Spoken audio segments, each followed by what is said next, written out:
یہ جو فیملی ہوتی ہے نا، یہ تسبیح کی طرح ہوتی ہے. اور ہم نے دیکھا ہے کہ یہ جو ہے نا تسبیح کے اوپر والا حصہ، یہ ماں باپ ہوتے ہیں. جب یہ چلے جاتے ہیں نا تو اپنے بھائی بہنوں کو جس طرح تسبیح کے دانے بکھرتے ہیں نا، اس طرح بکھرتے دیکھا ہے. جب تک ماں باپ ہیں پہلے تو ان کی برکتیں لینا، اور جب یہ چلے جائیں نا تو یہ دانے بکھرنے مت دینا، جوڑ کے رکھنا اپنی فیملی کو. یہ فیملی، یہی تو پیار ہے زندگی میں. تھوڑے سے پیسوں کے لیے بھائی بہن لڑتے ہیں، جائیداد کے لیے بھائی بہن لڑتے ہیں، تھوڑے کاروبار کے لیے لڑتے ہیں. ارے قربان کر دو، کوئی بات نہیں، بھائی کو تھوڑا زیادہ چلا جائے، بہن کے میری بہن کے گھر میں ہی جا رہا ہے نا، یہ تیرا ہے، یہ میرا ہے، نہ کیا کرے.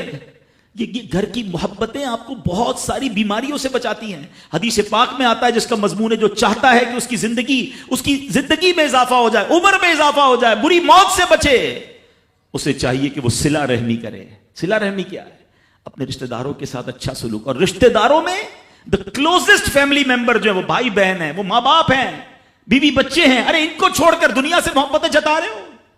نہیں میرے پیارے اسلامی بھائیوں. تو اپنی بچیوں کے ساتھ اور اپنی بہنوں کے ساتھ بالخصوص اچھا سلوک کرنا. خوش نصیب ہے وہ بھائی جو بہنوں کا مان ہے، خوش نصیب ہے وہ جو والد جو اپنی بچیوں کے ساتھ اچھا برتاؤ کرتا ہے. بہنوں کی دعائیں بھائی کو بہت اوپر لے جاتی ہیں. خوش نصیب ہے وہ بھائی. اچھا ہمارے ایک اور نظام پتہ ہے کیا ہے کہ جب تک ماں باپ کے ساتھ رہ رہے ہیں تو چلے بھائی بہنوں میں پیار ہے. اب بھائی بہنوں میں شادی ہو گئی، سب کی شادیاں ہو گئیں اور ماں باپ چلے گئے، تو اب نارملی لوگ اپنی بہنوں کو اگنور کرتے ہیں. اب یار میں تو اپنی بیوی کو دیکھوں گا، اپنے بچوں کو دیکھوں گا، اپنی کمائی کو دیکھوں گا. نہیں، اب بھائی کا کام ہے کہ وہ والد کا کردار ادا کرے، بہنوں کو یہ احساس دلائے کہ تمہارے ماں باپ چلے گئے ہیں مگر تمہارے بھائی زندہ ہیں، ہر مشکل میں تمہارے بھائی تمہارے ساتھ کھڑے ہوں گے.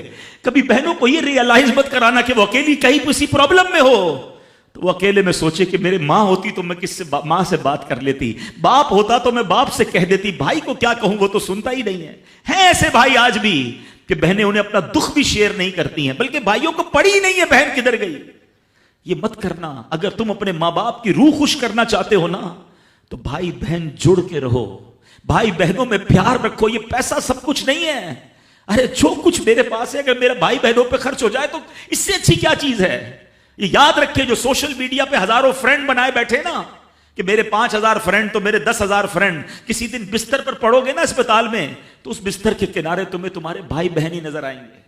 وہ سوشل میڈیا والا تمہارا جو سارے دن چیٹنگ جس کے ساتھ واٹس ایپ پہ لگے ہوئے ہو نا گروپ میں، کوئی نظر نہیں آئے گا. جب تمہارے گھر میں کوئی بچے کا پرابلم ہوگا، آدھی رات کو اگر تمہارے گھر کوئی آ کے تمہیں دلاسا دے گا تو تمہارے بھائی بہن ہوں گے. بہنوں کو حقیر نہ سمجھنا، یہ ان لوگوں کے لیے بھی درس ہے. اسلام جب نہیں آیا تھا نا تو بہنوں کے حقوق نہیں تھے، ان کو کوئی ورثے میں حق نہیں دیتا تھا، بہنوں کی شادیاں نہیں کرواتے تھے. مگر آج بھی کچھ قبائل سنا ہے ایسے ہیں، آج بھی بدبخت کچھ لوگ ایسے ہیں جو بہنوں کے حق دبا لیتے ہیں. ارے بہنیں تو غم گسار ہوتی ہیں، بہنیں تو بھائیوں کا مان ہوتی ہیں. ارے بہنیں ہوتی ہیں تو گھر میں رونق ہوتی ہے. ارے بہنوں کو عزت دیا کرو، بہنوں کو پیار دیا کرو. اللہ کے حبیب فرماتے ہیں ایسا بھی ہوا کہ کچھ لوگوں کی ماں باپ جلدی چلے گئے، اب بھائی پر بہنوں کا بوجھ ہے. ایک صحابی کے بارے میں آتا ہے ان کی 6 یا 7 بہنیں تھیں اور سبحان اللہ وہ اپنی بہنوں کو انہوں نے پالا، اپنی بہنوں کو باپ بن کر پالا، ان کے بالوں میں کنگھی بھی کرتے تھے. اور جب بہنوں کی شادیاں ہو گئیں، بہنیں بڑی ہو گئیں، اپنی شادی تاخیر سے کی اور شادی بھی کسی بیوہ سے کی. پوچھا گیا کہ کیوں بیوہ سے شادی کی؟ کہا میری بہنوں کو ایک ماں کی حاجت تھی، میں کوئی جوان لڑکی لے آتا تو بہنوں کا کیا ہوتا. اللہ اکبر، یہ صحابہ کا انداز. اور آج جو بہنوں کا حق دباتے ہیں، آج جو بہنوں کو ذلیل کرتے ہیں، نہ کرنا. ہمارا اسلام بہنوں سے محبت کا درس دیتا ہے.